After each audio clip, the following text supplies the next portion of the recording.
എല്ലാവർക്കും the roaming ഗരാജിൻ്റെ പുതിയൊരു വീഡിയോയിലേക്ക് സ്വാഗതം.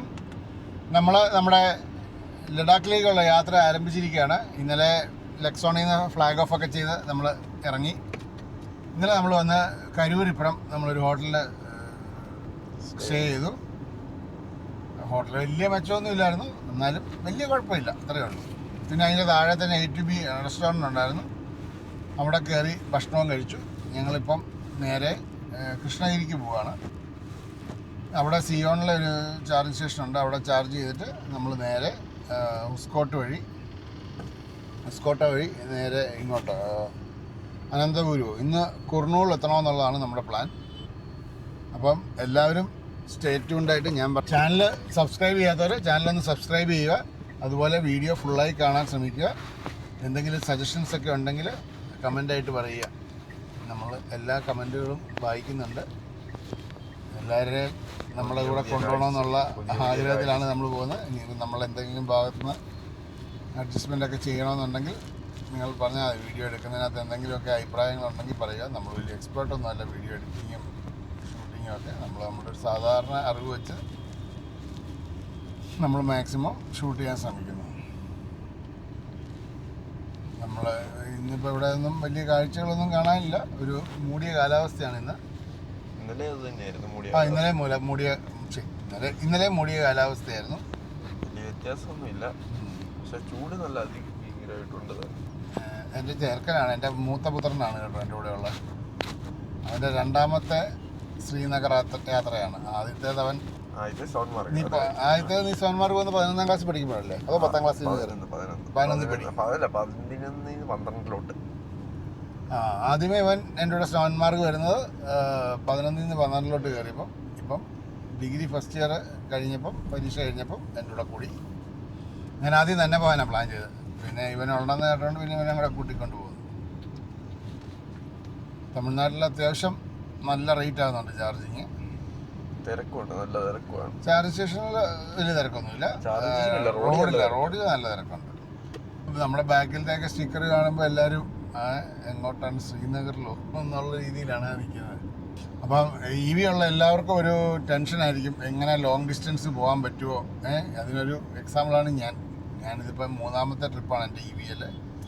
2,17,000 കഴിയാറായി. 18 ആകാൻ പോകുന്നു. 18,000 കിലോമീറ്റർ ആകുന്നു.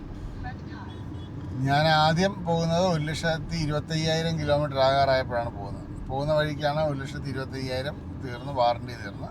അല്ല, എനിക്ക് വന്ന് പകുതി ദൂരം ആയപ്പോഴത്തേന് തീർന്നായിരുന്നു. തിരക്കാണ്.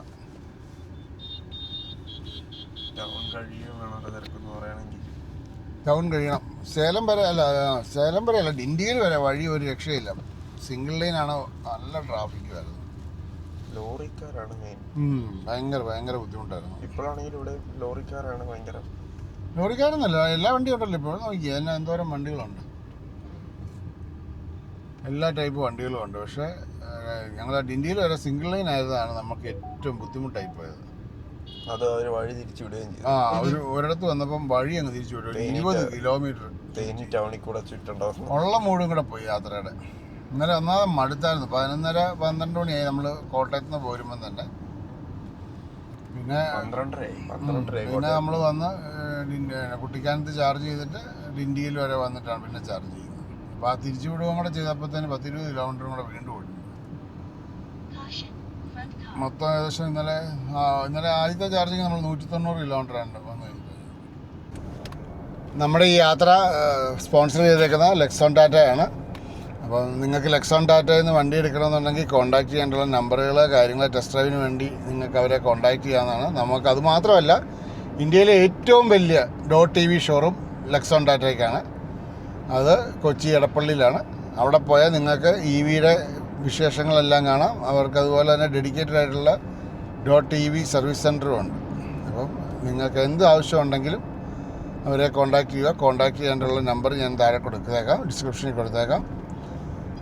ഞാൻ ഒരിക്കൽ കൂടി ലെക്സോൺ ടാറ്റയോട് താങ്ക്സ് പറയുന്നു. കാരണം വെച്ചാൽ നമ്മുടെ ഈ ഒരു ആഗ്രഹം പറഞ്ഞപ്പം അതിനകത്തൊരു പൊട്ടൻഷ്യൽ ഉണ്ടെന്ന് മനസ്സിലാക്കി അവർ നമ്മളെ സപ്പോർട്ട് ചെയ്യാമെന്ന് പറഞ്ഞു. Thank you very much. Thank you once again. ഞങ്ങൾ ഒരാളെ കാണാൻ വേണ്ടി ബാംഗ്ലൂർ ടൗണിൽ ഒന്നും അറിയാതെ കയറിപ്പോയതാണ്. ഒരു 2-2.5 മണിക്കൂറായി ബ്ലോക്കിൽ കിടക്കാനും ഇതുമായിട്ട് തുടങ്ങിയിട്ട്. ഇനി ഒരു 19 കിലോമീറ്റർ പോയാലേ പുള്ളിയുടെ ലൊക്കേഷനിൽ എത്തുള്ളൂ. അത്രയ്ക്കും ബ്ലോക്കാണ്.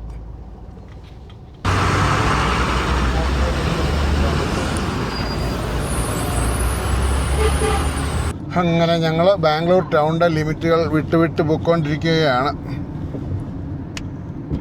അയ്യോ, ശരിക്കും മുട്ടൊക്കെ പരിപ്പളായിപ്പോയി. 4-4.5 മണിക്കൂറായി ബാംഗ്ലൂർ ടൗണിൽ കയറിയിട്ട്. വേറെ ഒന്നിനുമല്ല, ഒരു ജം സ്റ്റാർട്ടർ പറഞ്ഞിട്ടുണ്ടായിരുന്നു, അതൊന്ന് മേടിക്കാൻ വേണ്ടി വന്നതാണ്. ശരിക്കും പെട്ടുപോയെന്ന് പറഞ്ഞാൽ ശരിക്കും പെട്ടു. അതുപോലെ ബ്ലോക്ക്.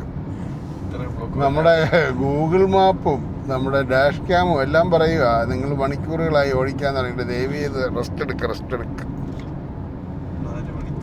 ആ കയറിയത് കൊണ്ട് ഇതുവരെ ഭക്ഷണവും കഴിക്കാൻ പറ്റില്ല. എവിടെന്നെങ്കിലും കഴിക്കണം. ആസ്വദിച്ച് കഴിക്കാൻ പറ്റണമെന്നുള്ളതാണ് ആഗ്രഹം. പക്ഷെ ആസ്വദിക്കാൻ പറ്റുമെന്ന് തോന്നുന്നില്ല. വയറിനകത്ത് ഗ്യാസ് കയറിയിട്ടുണ്ടല്ലോ. ശരിക്കും മടുത്തുപോയി. അയ്യോ, എങ്ങനെയെങ്കിലും ഈ ടൗണും തീർന്നു കിട്ടിയാൽ മതി എന്നുള്ള പ്രാർത്ഥനയേ ഉള്ളൂ.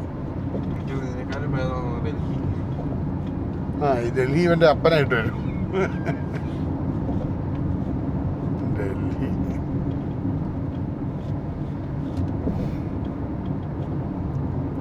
വണ്ടി 2,18,000 കിലോമീറ്ററായി കേട്ടോ.